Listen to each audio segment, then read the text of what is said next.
Hey Gear Seekers, I'm Nick. Today we're checking out a case from, can you read it? It's here, right? G.Skill. G.Skill of all companies.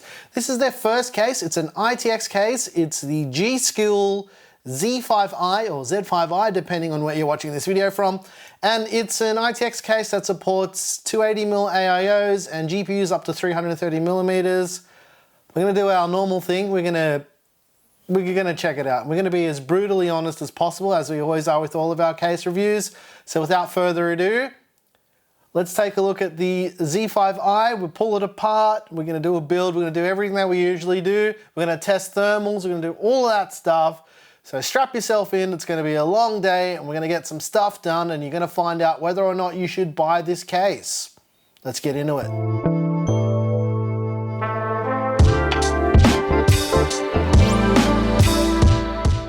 All right, let's start off by removing the panels. The first thing we always do on these. So these have these magnetic hinge doors right here like this. Quite strong magnets that I can see. Hopefully we don't have to loosen up anything to get these off. There we go. So they've got these tinted angled glass panels. At the time of me doing this part of the video, I don't know how much this case is going to cost. And I can tell you already for a fact, if they're bending TG like this case is going to be expensive. Curved TG usually equals very premium. So the other side is much the same as well. Magnetic, pop it off and slide it up. You can already tell it's kind of side heavy if you have both one side off. So make sure you're careful when opening the sides up with one panel off, because you could tip the system over quite easily. The top mesh is also removable. It's magnetic. You can just push it up from the inside and you can remove that mesh layer on the top. We're gonna leave this all off obviously because we're gonna dive in and have a crack and take a look at all the things that make this thing tick. As far as fan and radiator mounts on the Z5i, you've only got a couple options. So the maximum size here on the rear is a 280mm AIO. You can do a 240mm AIO, you can do a 120mm AIO. I'm not sure why you want to do that in 2021. Or you can just do fans. So you can do two 140s, two 120s, one 120, one 140, whatever you like. But yeah, you're limited to 280mm max. So there's not heaps of cooling options for this case. I can already see how this one's gonna go. Oh, Peel Corp, where have you been my whole life?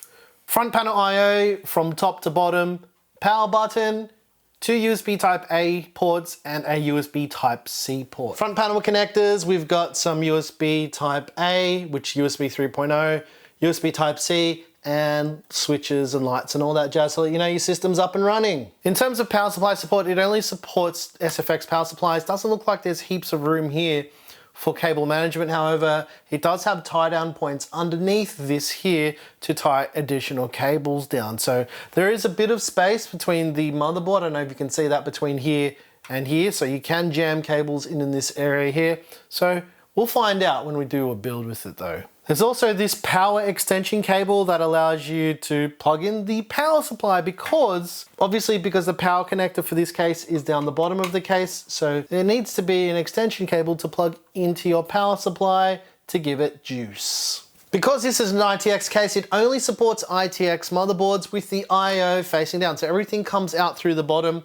We'll show the bottom of the case in a minute to show you how that all works. But yes, it is a downward facing IO layout. Not my favorite type, but you know, it is what it is. Can't really complain about it. Maximum air cooler height on this case is looking to be about 70mm from what I've seen. But to be honest, if you're using a case like this, I would not recommend air cooling because it's just a glass box. Because this case is a sandwich layout, it has a included riser cable.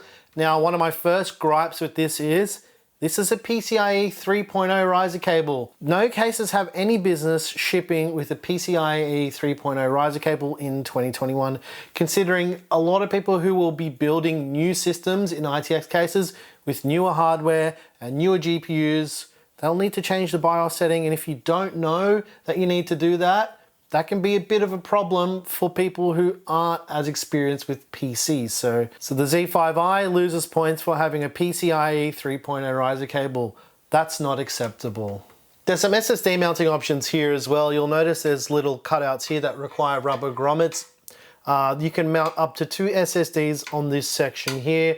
You can't do 3.5 inch drives on this section of the case, just 2.5 inch. If we rotate it around, you'll see that there is actually some additional hard drive mounting. Now, this you can fit a 3.5 inch drive. The only caveat here is you need to use a much shorter GPU to do that. So I would advise, if possible, if you were to be using this case, only use 2.5 inch SSDs to save yourself a lot of heartache, and don't use this drive mount. You don't need to use it. While I'm kind of on the topic of GPU clearance, the maximum GPU length is 330 millimeters. The 3080 Ti Founders, you can see that that fits in there quite easy. I reckon you'd probably get away with the 3090 Founders as well, if you were to even be able to get your hands on it. It does support triple slot GPUs, so quite a bit of versatility. Most GPUs should fit in this without any problems, but again, if you're using the top drive mounting, absolutely forget about getting bigger GPUs in here. I think you're limited to around 220 millimeters if you were to be getting that option, probably even less. But yeah, this is actually the GPU that we're going to be using for the build and all the thermal testing. The reason why I'm deciding to go for this is because it's a very hot GPU in certain situations. I feel like to give you guys, I don't know, maybe an idea of how to not configure this case, this is probably one of the better GPUs to use. Considering they use a Founders card on all their marketing, I'm going to show you why you probably shouldn't use a Founders card on this case. On the underside of the case, you'll see where the exits are for the I/O. I like that this one's actually recessed a bit, because it'll allow you to plug cables in much easier than, say, something like the Meshlicious without modification. That's my biggest issue with the Meshlicious, is the fact that you need to modify it to plug regular cables in. People will say that's a first world problem, but the reality is you spend money on something, you want it to be able to work properly. Okay, all right, so recessed PCIe, normal non-recessed for the motherboard I/O. There's some RGB accents here as well, so you can see one RGB strip here, another one here, and then there's one behind here for the G.Skill logo. All of that connects up with a 3-pin addressable RGB cable. Nothing fancy here, nothing proprietary, pretty standard addressable RGB here. You could also expand it out with this other connector here, which allows you to expand it out, like I just said. Right? So if you've got any RGB fans and you want to plug them in and daisy chain them off this, you can, but you do need a motherboard header for this. Unless you're using some type of controller, you will need to plug this directly into the motherboard, probably the way that I'm going to be doing it as well. As I just showed, yeah, that other additional accent for RGB illuminates the G.Skill logo down on the bottom of the front of the case as well. Before we get to building, there's one thing I noticed as well, and this is probably to do with some type of QC, but this is a flat surface, probably to do with the rubber feet, but yeah, there's a considerable amount of wobble. As I mentioned earlier, the case has this filter, it's magnetic, that sticks to the top of the case. This is obviously the top of the case here. And this is where I think a majority of the air is going to come in through the system. Obviously a bunch of it will come through the bottom as well, but I am not sure how this is going to go for airflow. I've already figured out the optimal configuration for fans on the radiator, so you know, it's anyone's guess on how well this is going to go. I'm not very confident about the thermals in this case, to be honest. I mean, I could be wrong, but what I can see so far, not looking so crash hot. The included accessories are a bunch of rubber grommets for mounting drives if that's what you wanted to do. You've also got some Velcro straps for tying all of your cables down for cable management. You've got a pack of screws for mounting everything that you need for this system, and a user manual, which you may or may not need. Quite a comprehensive spread. I decided to give you guys a quick side-by-side size comparison so you can see, and you can see that the Z5i, which is the one on the right hand side, is significantly bigger than a Meshlicious. I'll change the angle for you guys so you can see this as well. I'm not gonna make this too fancy, but you know, just to give you guys a bit of an idea. I mean, I tried to capture this with the best perspective as possible so as to not distort, showing that the G.Skill one is bigger. As far as how many liters the G.Skill case is, I'm not sure. If I do find out, I'll put it on screen right now if I do it in my editing process, if some new information comes through, which I'm not feeling very confident of. Let's just line that up a bit better so you can see. Saying it's considerably bigger, again, coming to think of it, is, you know, it's preference, but it is bigger. But I guess if you added feet to the Meshlicious that were the size of, you know, this skirt around the bottom of this, you could actually make it the same height too. So this is just a quick little comparison because I had this guy sitting out of the box after I pulled it apart the other day. That's everything you need to know for now. So without further ado, let's build. Then I'm going to test the thermals and talk about everything that I found out with this case. Let's do it.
All right, ladies and gents, I hope you enjoyed the build in the G.Skill Z5i.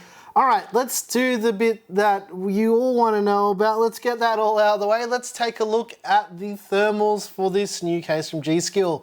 And surprisingly, the CPU thermals are not too bad, given there's a really good reason for it. The reason is a 280mm AIO on an 11600K is probably pretty optimal. So yeah, the 280mm cooler is quite overkill for a 6-core CPU. Not only that, the 11600K generally isn't a very hot CPU, and this Deepcool cooler is really efficient from all the testing that I've done. I can cool 32-core Threadrippers on this cooler with no problem. So there's your answer as to why this cooler and this combo performed so well. However, if we flip that over and take a look at those GPU temperatures, it's very hot. This GPU typically doesn't run that hot. And what we also did is, I wanted to share this with you guys again. Now, be aware that the hardware in the other two systems I compared this to are completely different. This is just for reference to show you how this compares to other cases based just on whatever hardware was in each of those. And you can use that to see what you can expect those thermals are going to be. And the thermals of this case are a little bit better overall than I thought they would be. I think that's to do a lot with the top of the case being efficient enough for intake. The real test would be with a really hot CPU. The reason why I didn't use another CPU for this, to be honest, is I just don't have one available at the moment, and I don't have many ITX boards as it is. So you probably noticed that we use the same CPU and motherboard that we have used on other ITX builds and stuff lately. That's all we've got at the moment. There's not a lot that we can do about that. Speaking of that, let's chat about the parts. The CPU is the Intel Core i5 11600K. Again, I chose this CPU because I've got it. We put the 11600K on the Gigabyte Z590i AORUS Ultra. To cool the 11600K, we use the Deepcool CASTLE EX280. Like I mentioned, this AIO from my testing and using this AIO on Threadrippers and stuff like that, it's actually fairly good for what it is. For RAM, I use 16 gigs of G.Skill Trident Z Royal at 4000 megahertz. Yeah, obviously it's a G.Skill case, so I was like, you know what, we'll just use some G.Skill memory, why not? I should have actually used like something else, just to make people say, oh, why didn't you use G.Skill RAM? The power supply is a new one from Leon Lee. I think we used it last week. It's a 750 watt SFX power supply. As I mentioned earlier in the video, you can only use SFX power supplies with this case. And the GPU is the NVIDIA RTX 3080 Ti Founders Edition. The reason why I use it is because it's generally a warm-ish GPU, but it does require a certain degree of airflow, which this case does not provide it. And I was curious more than anything to see how it would perform with this type of sandwich layout.